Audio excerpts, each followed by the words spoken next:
guyyoo itti qabamtee fi akkaataatti qabamte sanarraati haa eegallu.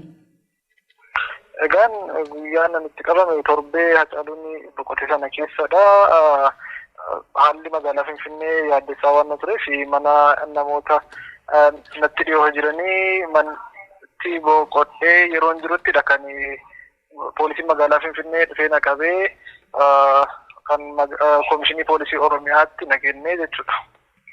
Egaa sana booddee akkaataatti maatiin nu arguu hin dandeenyee fi tajaajila hidhamaan tokko yookiin to'atamaan tokko argachuudhaan malu haala hin argannetti baatii tokkoo fi walakkaa erga hidhamnee baatii tokko booda erga hidhamnee booda gara mana hidhaa godina addaa naannawaa Finfinnee damee Saansusiitti dabarfamnee achi akka torbee lama booda gadhiifamne torbee lama sana booda nu gadhiisuu hin dandeenye waan ta'eef maatiin oliyyannoo fudhatee maatiin iyyatee akka wabiidhaan bahan jedhamee wabiin sun booda wabii sanaanis nu baasuu hin dandeenye. Kana yeroon jedhu ana qofatu hin taane yoo xiqqaate namoota galmee wabii sanaan haa bahan jedhamne keessaa namni 24 oltu ture. Namoota sana hunda baasuu hin dandeenye. Sana booda baatii tokkoo fi torbee lama erga hidhamnee booda gara sabbata daalattii deemnee tuqaa daalattiidha ammoo baataniitu jedhamnee erga waaraantiin nu kenname booddeedha kan naannoo mooraa mana sirreessa sanaatti qabamnee ammas bakka duraan turre gara mana hidhaa addaa isaanii itti namootaan adda baasuudhaaf itti fayyadaman gara 6 kiiloo to'annoo Komishinii Poolisii jedha kan turetti deemnee achi baatii lamaaf hidhamne. Yeroo sana kan turre keessaa Koloneel Gammachuu Ayyaanaa fa'aa, Jaal Mikaa'el Booranaa, Jaal Kennesaa Ayyaanaatii fi Barsiisaa Yuunivarsiitii fi barataa PhD kan ta'e Abdul Gaffaar fa'aa taaneetidha kan nuti hidhamne. Turtii baatii lama booddee gara waajjira poolisii bulchiinsa magaalaa Galaan nu geessanii achi namoota nu wajjin hidhamanii turan muraasa baasanii adeemsa keessa immoo nuunis har'a bahaa jedhamtanii itti nun jedhanii baanee maatii keenya bira geenyerra. Kan nu biraa hafan immoo Jaal Kennesaa Ayyaanaatii fi Jaal Mikaa'el Booranaa akkuma kanaan dura miidiyaan quba qabu yaaddoo fayyaa isaaniitii wajjiniin nu biraa achumatti hafanii jiran jechuudha. Hayyee mee obsaa egaa adeemsi mana murtii maal fakkaata ture? Gara boodaatti illee kan namoota si biraa hafan illee kaasuu keenya hin oolu. Adeemsi mana murtii maal fakkaata ture gama sanaatiin? Waan mana murtii irratti himanni keessan maal fakkaata? Maal isiniin jechaa turan? Maaliin isinii matanii sana irraatii nuu tuqi? Wanti ifaaf isa ta'e hagas mara hin jiru. Gara jalqabaa beekumsa naannolee Oromiyaa keessatti taasifaman deeggaruu kakaasuu maallaqaan fi yaadaan deeggaruu jedha. Gara boodaa turtii hidhaa ji'a lamaan akkasii booddee akka hiikamnu taasifamee yeroo maaliif hin hiikamnu jennee gara baatii 3 booda abukaatoowwanii fi maatiin keenya iyyannoodhaan gaafatanii kan nuti gadhiisuu hin dandeenyee fi waanuma bishaan hin kaasne tokko waanuma dhugaa fakkaanne tokko jecha Komishinar Solomoon hojii waan shakkineef jedhanii sanaan beellama lama nu dhaabanii beellama lamaffaarratti pirezidaantiin mana murtii haala nu hirmaachisuu abukaatoowwan keenya hirmaachisuu hin dandeenyeen akka abukaatoowwan keenya illee poolisiidhaan daddarbatamanii bahan taasisuu ta'anidha kan adeemsa manni murtii keenya nu jala cufame. Ergasii wanti nuti eeggataati turre murtoodhuma abbootii siyaasaati jedhamee abukaatoowwan keenyaa fi maatiin keenya kallattii adda addaatiin baay'ee hadhamaan iyyuu malee nuti mana murtiitti dhiyaannee hin beennu. Amma gaafa torbaa jechuunis guyyoota 5 dura manni murtii aanaa Galaan kan magaalaa Galaanii hidhamtoonni kuni bilisummaan qaamaa isaanii eegamee fi gadhiifaman jedhameeti ture. Egaa kan nuti bahuu dandeenye ammadha. Namootni bahan jedhaman immoo nu qofatu hin taane Dr. Hussein kanaan dura bahanii fi Abdul Gaffaarii fi Jaal Kennesaa fi Jaal Mikaa'eliin ni dabalata jechuudha. Adeemsa kana keessatti manni murtii haga dandahame bilisa ta'uu fi waan yaaluu ta'uudha qaba ture. Akka yaaluutis garuu hin dandeenye dhiibbaan poolisii humni poolisii kan mana murtii caalee amma yoonaa turuu dandeenye malee silaa baatii tokkoo fi walakkaa caalmaa hidhamnu turre akka ajaja mana murtii sanaatti jechuudha. Sababiin isaas abbaan alangaa himata haa banu jedhamee abbaan alangaa himata banuudhaa fi ragaa gahaa hin qabu.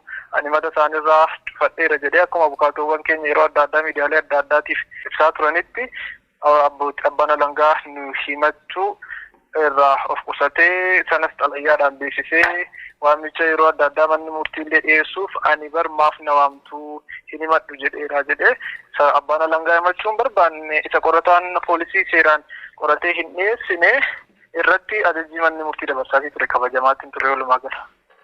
Hayyee obsaa egaa gama biraatiin ammoo mootummaan kun egaa bara yeroo jijjiirama jedhameeti asii kaasee miidiyaalee mootummaa irrattis ta'e qaamolee mootummaa kan isaan jedhanii qabiinsi hidhamtoota haalaan tolaa fi haalaan hawwataa kan ta'e namuu kan dhaqee ilaaluudhaa danda'u jedhaniiti kan dubbataa turanii. Mee qabiinsi hidhamtoota ilmaan Oromoo mana hidhaa keessa jiranii atigaa qaama sana keessa turtee achi keessa turte waan ta'eef dhugaan jiru maal fakkaata?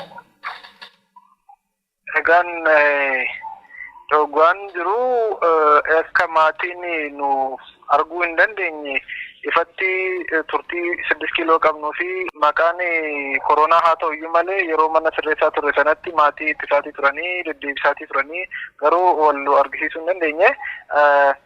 Egaa kan 6 kiiloo immoo namachi dhaquudha namachitti nu gaafachuudhaaf dhufeeyyuu odeeffannoo haala adda addaatiin argatee nu gaafachuudhaaf dhufeeyyuu deemaa kun waajjira mootummaati malee mana hidhaa miti isiniin iyyuutti isin daballaa isin hiinaa akka isin ajjeefnaa doorsisa jedhu faatu dhaqqabaatii ture. Egaa kun yoo dhuguma qabiinsa sirrii ta'e akkasitti qabamaatii ture nuti.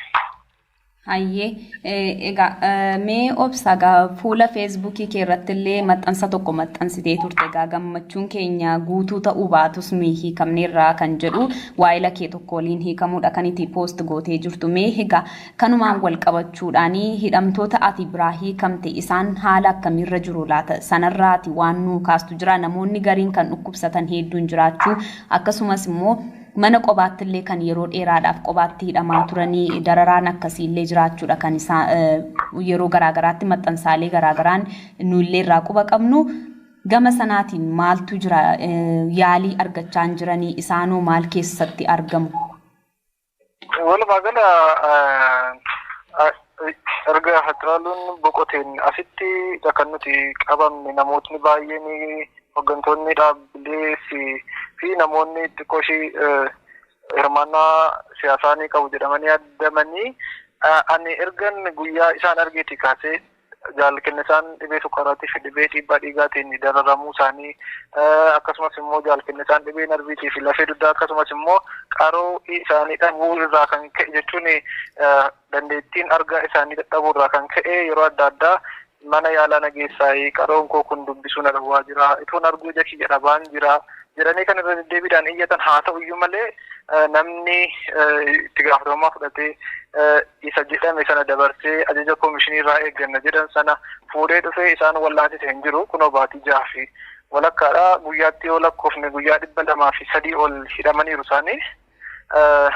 Nutis akkasuma turre hamma inni biraa bahe kanatti har'a sa'aatii 11 biraa bahe yeroon hojii goolabame jechuudha hamma yeroo sanaatti isaan yaala hin arganne kana dhagaan nuti beeknu gaa namootni baay'een immoo nu biraa mana sirreessaatti faan nuti dhiisnee baane keessattuu mana sirreessaa Sanbataatti dhiisnee baane kan qaama gartokkeen paaralaayii dibeebichaan ta'uu kan kaballaadhaan gurii duuduu garuu immoo yeroo isaan iyyatan tajaajila yaalaa kan hin argannetu ture. Tole egaa obsaa baatii darbe keessa hiriyoonni kee kanneen ati wajjin barnoota barachaa turte eebbifamuudhaan wal qabatee hawaasni Oromoollee waan itti dhaga'ame miira itti dhaga'ame maxxansaati kan isaan turanii. Mee egaa ati akka nama barataa egaa gaafa barattee eebba kee namuu dadhabbii isaa irraa arguuf firii isaa arguudhaa fi inuma guyyaa sana ni hawwa. Maaltu sitti dhaga'ame guyyaa sana mana hiraarsaa keessatti guyyaa eebba kee dabarsuutiin wal qabatee egaa inuma beekama uummanni Oromoo lubbuu isaallee itti kaffalaati kan inni jiru guyyaa sana garuu miirri sitti dhaga'ame maal fakkaata ture eebba keen sana hanqachuu keetiin wal qabate? Adda durummaatti wanti na dhaga'amu hawwiin maatii kiyyaa sun guutuu dhabuu isaati sababiin isaas guyyaa eebba kiyyaa waa hunda caalmaadha kan isaan eegaatii turanii abdatanis kan isaan barsiisaa turanii qormaatota sadarkaadhaan maatirikii ministirii intiransii jedhee qoramuun dhataa yeroo darbu guyyichadha kan isaan eeggataatii turanii isa sabdataniidha kan isaan dabarsaa turanii kun hanqachuu isaatti gammachuun natti nagahamu hinuman gaddaa karaa isaanii wanta natti dhufurraa kanaaf akka dhuunfaatti namoota na biraa dararamanii fakkeenyaaf ana qofatu hin taane namni na waliin hidhameetii ture kaarimamaa PhD fi barata eebbifamaa bara sanaatii ture Abdul Gaffar Umarisi garuu kan qaamaa na biraa dhabame kan lubbuudhaan na biraa dhabame kan qaamaa hir'ate kan sammuun hir'ate hundumti isaaniiyyuu hiriyoota kiyya na waliin waan turaniif jechuun yaadaanis waan ta'an of biraa qabuu fi hagas bara guyyichi sun qacuusaatti an dhuunfaatti natti nagaamne garuu maatiin disappointed ta'eera waan ta'eef iyyuu isa yaaduutu xiqqoo natti ulfaateerra kanaaf hagas mara itti hin qabanne yaaddota jechuudha.